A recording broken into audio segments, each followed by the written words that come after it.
Shalom Bapak Ibu Saudara-saudariku yang terkasih dalam Kristus Yesus. Kita bertemu lagi dalam sapaan Tuhan hari ini, Selasa tanggal 27 Oktober tahun 2020. Namun sebelumnya mari kita bersatu dalam doa. Damai sejahtera Allah yang melampaui segala akal, itulah yang memelihara hati dan pikiran di dalam Kristus Yesus Tuhan kita. Amin. Saudara yang terkasih, sapaan Tuhan buat kita hari ini terangkat dari kitab Yohanes pasal yang ke-15 ayat yang ke-14. Demikian firman-Nya. Kamu adalah sahabatku jikalau kamu berbuat apa yang kuperintahkan kepadamu. Sampai sejauh itu firman Tuhan. Saudara yang terkasih, saya mengangkat tema dari kebenaran firman ini, yaitu sahabat Tuhan Yesus.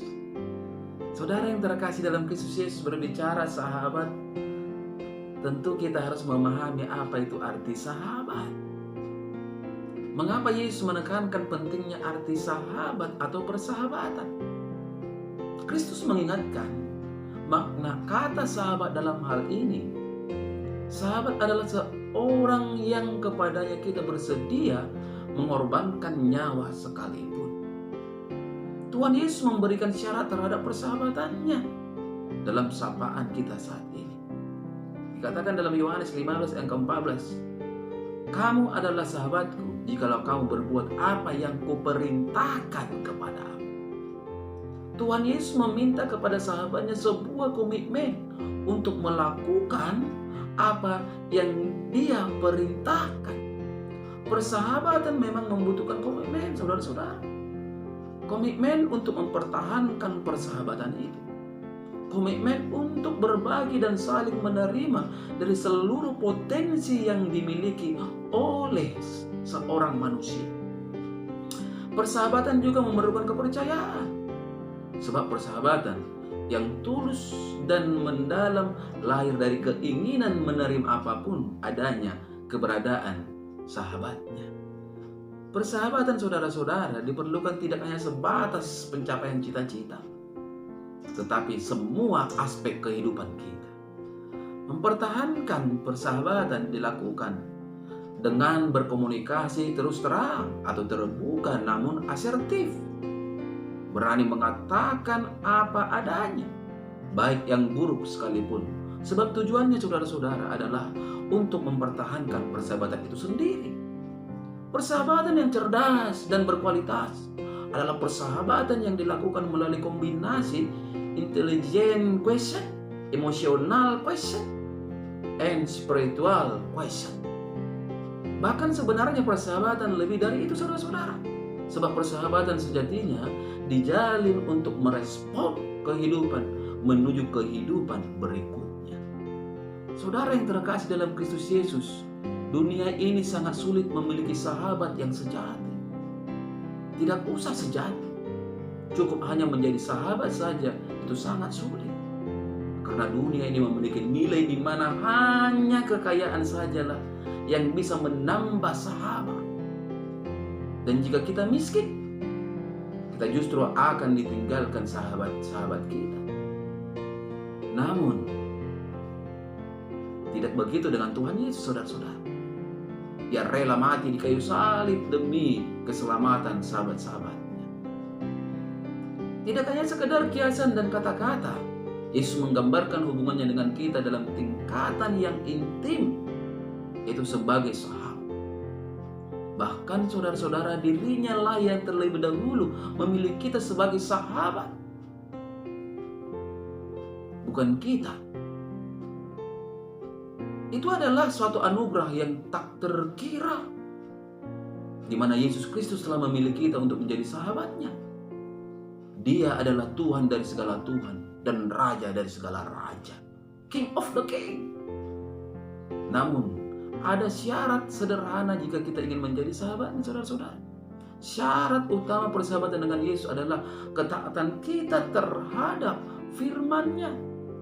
Bersahabat dengan Tuhan artinya kita mau berjalan dalam terang-Nya senantiasa, karena Ia adalah terang dunia. Yang berarti langkah kita seiring dengan langkah Tuhan, apapun yang terjadi. Berjalan kemanapun Tuhan menuntun kita. Di dalam Yohanes 15 ayat yang ke-12 dikatakan, saudara-saudara, inilah perintahku, yaitu supaya kamu saling mengasihi seperti aku telah mengasihi kamu. Pertanyaannya saudara-saudara buat kita selaku orang percaya, sudahkah kita menjadi sahabat Yesus? Kalau kita memang sahabat Yesus, jauhkanlah sikap mementingkan diri sendiri dalam kehidupan kita, atau egois serta saling membenci. Tetapi hiduplah saling mengasihi antara yang satu dengan yang lain. Ingat saudara-saudara, demi kasihnya Tuhan merelakan dirinya mati di kayu salib demi keselamatan kita sahabat-sahabat.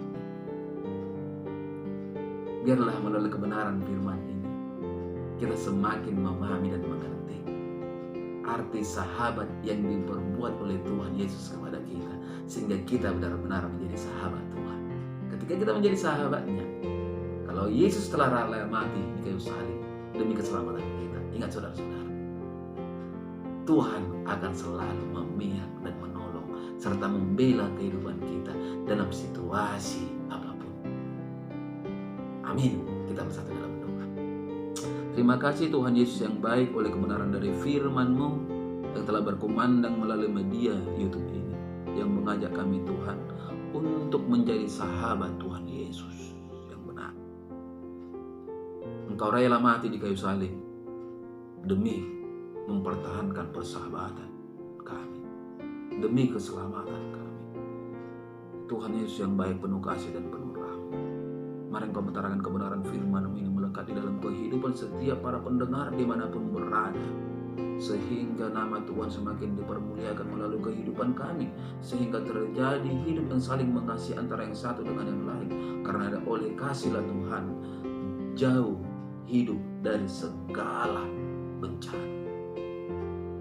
Bapa di surga, Engkau berkati setiap pendengar, sehingga ketika mereka sakit mereka disembuhkan, ketika mereka lemah mereka dikuatkan, ketika mereka mendapatkan persoalan mereka mendapatkan jalan keluar, karena memang tidak ada mustahil bagi Engkau ya Tuhan Yesus.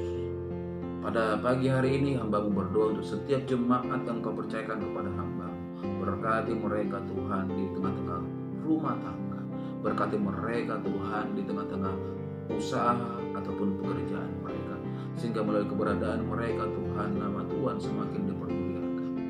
Hamba-Mu juga berdoa Tuhan Yesus untuk keluargaku yang lagi dalam keadaan sakit itu, Mama Ella, Engkau Tuhan mari memberkati setiap obat yang dikonsumsi sehingga mendatangkan kuasa kesembuhan yang luar biasa dari Tuhan.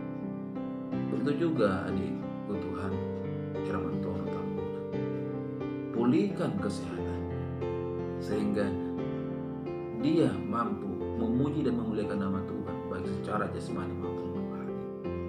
Begitu juga Tuhan, hamba-Mu berdoa untuk seorang anak remaja yang bernama Juleta Borusi Tanggang yang dalam keadaan sakit pada saat ini.